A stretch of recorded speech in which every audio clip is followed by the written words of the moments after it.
Hey, welcome back to my channel. My name is Chris and you are watching V-Sense.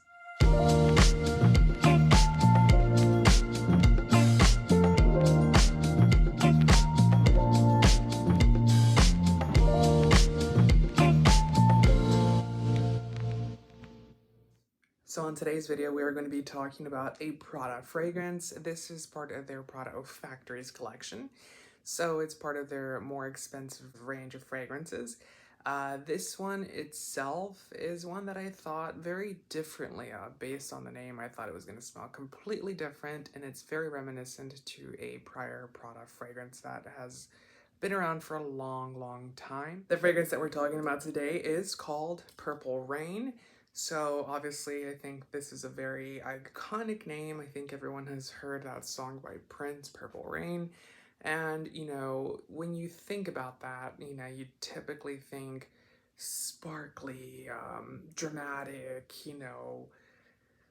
something that would be a little bit more like violet-y but fresh and smell like rain and, the smell of rocks that are, wet and stuff like that. And it smells clean, it smells fresh, it smells soapy, which I think is a very big theme that has been going on in this range all along. So it is a clean, fresh, soapy scent, but I think this is something that we've seen from Prada time and time again. Just do keep in mind that these do retail for $300. I did not pay that. I got this guy on Perfume Canada or Fragrance Canada. I will put the link down below as to the website. So it did come out pretty much a lot. It did come out a lot more cheaper than what your traditional scent would cost at your retail store. So I did pay somewhere around $150 to $160 for this guy here. It is a tester, so it doesn't come in that big, nice, fancy box that it does, come with all of these beautiful bottles. I will say that their packaging is really nice. So it is a very heavy, thick glass bottle. It does have that Staffiano leather look-alike here, which is iconic for the brand itself. It has a logo up here that says Prada.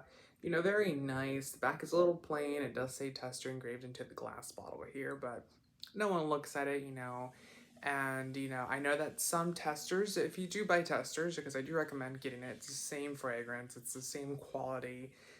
Just do keep in mind that sometimes testers don't come with a lid, so you might buy one. So it should show you wherever you buy your fragrances that are cheaper, but if you buy it at discounters, just make sure that it does show that it has a lid on it, because if that's something very important to you, you might not get one. A lot of Italian brands do that for some reason, but anywho, let's get into this fragrance. So this fragrance smells good, it does. It's a clean, iris, soapy fragrance with a little bit of a floral touch. When I describe it and when I read the description, I instantly knew what they were talking about. So I instantly thought back on Infusion to Iris. And although that's a great scent, it's really nice, it's been around for quite some time, did we really need another scent to replicate that? When I do look at the actual note breakdown for both of them, this is more of a simplified version of Infusion to Iris, because Infusion to Iris does have a lot more notes in it. And this one only lists a few. Does that mean that it doesn't have them? No, because typically what happens with fragrances is that they will launch a scent, and then that scent itself, it will say, it has 5 ingredients. These are the 5 notes, and that's not really how it works. They do have more notes in there. They only list their star ingredients or star notes in that, description, because they're trying to convey a message to what their fragrance is. So if it's a romantic scent and they want it to be ambery and woody, and have musk in it, then they'll list those notes that go with that theme and leave everything else out. It also does help to not have their fragrance replicated a lot as well, but doesn't really matter. We have quite a bit of, dupe companies, as you will say, like Dossier. So in regards to the liquid inside and the smell, let's get into that. It is a very different color. I was expecting something that was going to be a little bit more purpley because of the name, it's saying Purple Rain, and it's very greenish.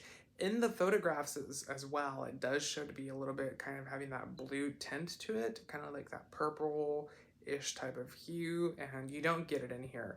You get it in this guy behind you, so that one has a little bit of a purple-red hue, and this one doesn't, which it's like we all know you use dyes to color the perfume color. Why don't you just go ahead and do it, you know, to match the theme as to what you're trying to convey. But the top note for this is going to have neroli. Middle notes are going to be orange and also iris. The base note is going to be vetiver. So, like I said, it's a lot more of a simplistic version of Infusion to Iris. To me, it smells a little bit more modernized, so it smells more clean. It smells a little bit more youthful than Infusion to Iris, because Infusion to Iris it's a pretty powdery bomb. So although it has the floral notes in there, which you get the iris in there, it's extremely powdery. And I do like that scent quite a bit. Now, is it good to everyone? Will it fit everyone? No, because if you don't like powdery scents, then that one's not going to be for you. This one itself can lead powdery, but at the same time, it has those floral touches, those clean touches in there, which, you know, with that orange blossom in there. It also has musk in here that's not listed. You can truly tell that it does have musk in here. The neroli makes it more of a cleaner scent as well. So the scents are well balanced. The fragrance is well balanced. It's made by the same perfumer that made It Infusion to Iris, which is Daniela Andrer. She created that one in 2007. This one's created in 2015. So yeah, I mean, the thing about this line, and I will be honest, I do like it. I do think it's quite nice. I do think that if you're into clean, soapy scents, you're going to find something you absolutely love in here and treasure. The only issue with this scent range is $300.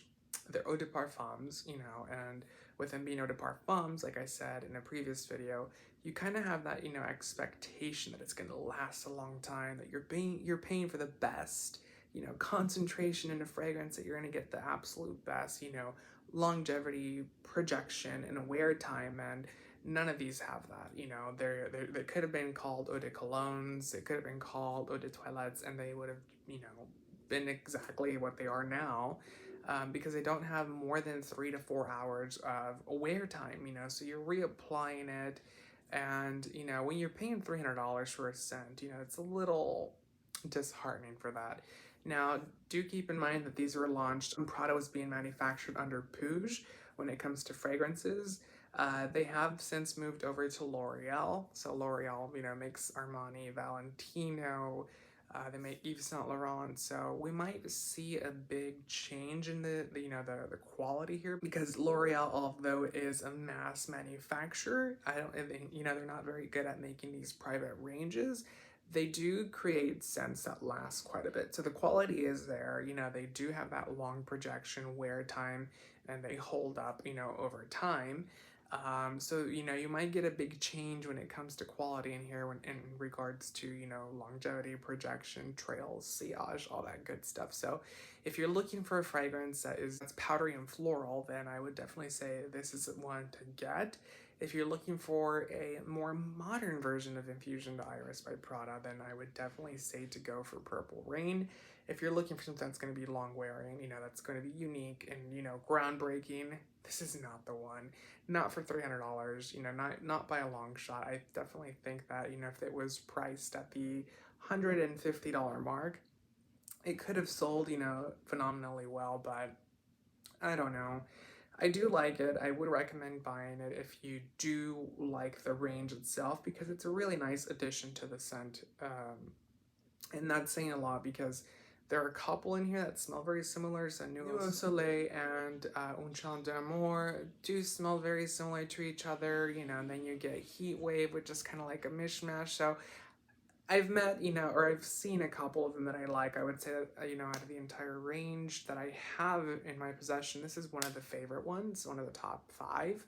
But I would definitely not say that it's one that I would, you know, buy over another fragrance in the store either. So yeah, I hope you guys enjoyed this one. Like I said, it is a nice, you know, fragrance, but it's not worth $300. So if you can find this at discounters anywhere, I would definitely recommend purchasing it, because you are going to get a nice quality of a bottle, you know, packaging. It's going to smell nice, but if you're going to go and spend it, you know, and purchase it full price, then I would definitely say to skip out on it and look for something else you actually love. Unless you truly love it, then absolutely go ahead and buy it. So thanks so much for watching, you guys. I hope you guys enjoyed today's video. Make sure to give it a thumbs up, subscribe, and leave a comment as to what else you'd like to see. By the way, thank you so much to everyone who has commented lately. I do appreciate everyone's support. It is really nice to read comments as to what you guys want to see, what you like, what you don't like, and if there's something that I said incorrectly in the video, then by all means tell me. I'm here to learn and, figure it out with you guys one step at a time. Thanks for watching. Bye.